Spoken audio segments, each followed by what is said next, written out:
Bonsoir et merci d'être avec nous sur Journal de guerre au 337e jour de la guerre entre le Hamas et Israël.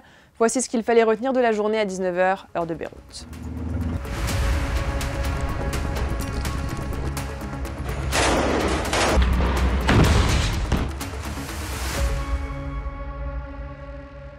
Tout d'abord, un point sur la situation à la frontière libano-israélienne où les bombardements israéliens se sont intensifiés aujourd'hui.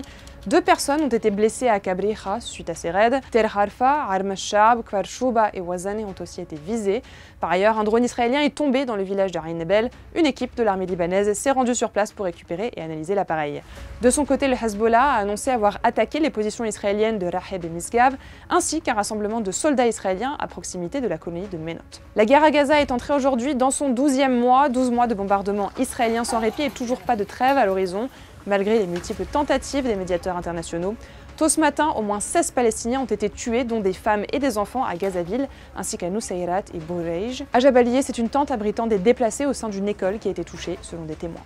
Le bilan humain depuis le début de la guerre à 19 h heure de Beyrouth est le suivant. Du côté de Gaza, le ministère de la Santé de l'enclave a rapporté 40 939 Palestiniens tués depuis le 7 octobre, dont au moins 61 ces dernières 48 heures. Du côté israélien, environ 1200 décès ont été officiellement enregistrés par Israël depuis le début de novembre 2023, un chiffre qui reste inchangé selon les données officielles malgré les annonces régulières de soldats morts au combat.